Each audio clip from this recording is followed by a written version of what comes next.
Hi అండి అందరికీ, నేను మీ ఝాన్సీ. వెల్కమ్ బ్యాక్ టు జానస్ లిటిల్ వరల్డ్. ఈ రోజు మన వీడియో వచ్చేసి కొత్తిమీర టమాటా చట్నీని ఎలా ప్రిపేర్ చేసుకోవాలో చూసేద్దామా. ఈ కొత్తిమీరలో ఎన్నో రకాల ఔషధ గుణాలు అయితే దాగున్నాయి.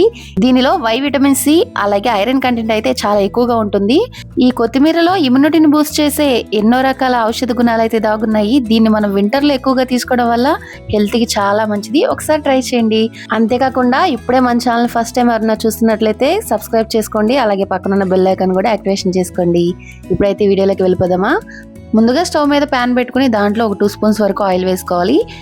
ఆయిల్ హీట్ అయిన తర్వాత దీంట్లో 2 టేబుల్ స్పూన్ వేరుశనగ గుళ్ళు అలాగే 2 టేబుల్ స్పూన్ వచ్చేసి ధనియాలు వేసి ఫ్రై చేసుకోవాలి. సిమ్లో ఉంచే మనం వీటిని ఫ్రై చేసుకోవాలి. ఇవి లైట్ గా ఫ్రై అయిన తర్వాత దీనిలో ఎండుమిర్చి యాడ్ చేసి వాటిని కూడా ఫ్రై చేసుకోవాలి. ఇక్కడ నేను 10 నుంచి 15 వరకు ఎండుమిర్చి అయితే తీసుకున్నాను. మీ కారానికి తగ్గట్టు మీరు చూసి తీసుకోండి. అలాగే ఎండుమిర్చి కూడా ఫ్రై అయిపోయిన తర్వాత 4 వెల్లుల్లి రెబ్బలు పొట్టు తీసేసి అవి కూడా దాంట్లో వేసి ఫ్రై చేసుకోవాలి. ఇవన్నీ మంచిగా ఫ్రై అయిపోయిన తర్వాత స్టవ్ ఆఫ్ చేస్తామన్నప్పుడు ఒక 2 స్పూన్స్ వరకు నువ్వులు కూడా యాడ్ చేసుకుని వాటిని కూడా చిటపట్లాడేంత వరకు ఉంచి స్టవ్ ఆఫ్ చేసేసి మనం చల్లారనిచ్చి మిక్సీ పట్టుకోవాలి.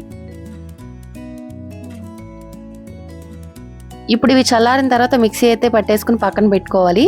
అదే ప్యాన్ లో ఇంకా 2 టేబుల్ స్పూన్ ఆయిల్ వేసుకుని అది హీట్ అయిన తర్వాత మనం ఫస్ట్ కట్ చేసి పెట్టుకున్న టమాటా ముక్కలను అయితే దీంట్లో యాడ్ చేసుకోవాలి. ఈ టమాటా ముక్కలను కూడా మీడియం ఫ్లేమ్ లో ఉంచి ఫ్రై చేసుకుంటే టేస్ట్ అనేది ఇంకా బాగుంటుంది. హైలో పెట్టి ఫ్రై చేసుకోవడం కన్నా మీడియం ఫ్లేమ్ లో పెట్టడం వల్ల టేస్ట్ చాలా బాగుంటుంది. ఒకసారి ట్రై చేయండి. ఈ టమాటా ముక్కలు పూర్తిగా మగ్గిపోయిన తర్వాత ముందుగా కట్ చేసి పెట్టుకున్న కొత్తిమీర తరుగు కూడా దీంట్లో వేసి టమాటా ముక్కలు అలాగే మనం కొత్తిమీర తరుగు వేసాం కదా, ఇవి రెండు మంచిగా కలిసేలాగా కలుపుకోవాలి. ఇప్పుడు దీని మీద మూత పెట్టేసి ఒక 2 మినిట్స్ అయితే దీన్ని మగ్గనివ్వాలి.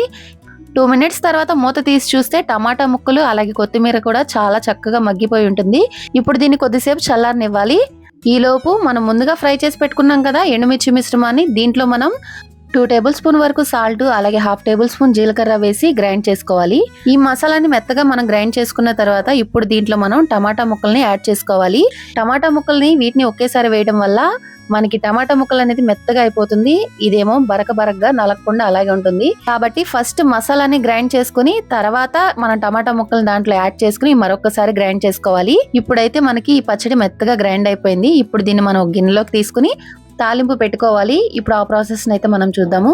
ఇప్పుడు మరొక చిన్న కడాయిని తీసుకుని దాంట్లో మనం తాలింపుకు సరిపడినంత ఆయిల్ అయితే వేసుకోవాలి. ఆయిల్ హీట్ అయిన తర్వాత దీనిలో కొద్దిగా తాలింపులు అలాగే 1/2 టేబుల్ స్పూన్ వచ్చేసి జీలకర్ర, 4 వెల్లుల్లి రెబ్బలు అలాగే 2 ఎండుమిర్చి చీలికలు కూడా వేసుకుని వీటిని వేపుకోవాలి.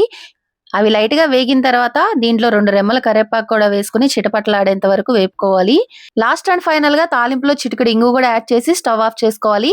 ఇప్పుడు ఈ తాలింపుని తీసుకెళ్లి మనం చట్నీలో యాడ్ చేసుకోవడమే. అంతే, ఎంతో సింపుల్ గా టేస్టీగా క్విక్ గా రెడీ అయిపోయే ఈ టమాటా కొత్తిమీర చట్నీని మీరు ఎలా చేయాలో చూసారు కదా. మీరు కూడా ట్రై చేయండి. ఎలా వచ్చిందో నాకు కామెంట్ చేయండి. అలాగే వీడియో నచ్చితే లైక్ చేయండి, షేర్ చేయండి, సబ్స్క్రైబ్ చేసుకోండి అబ్బా.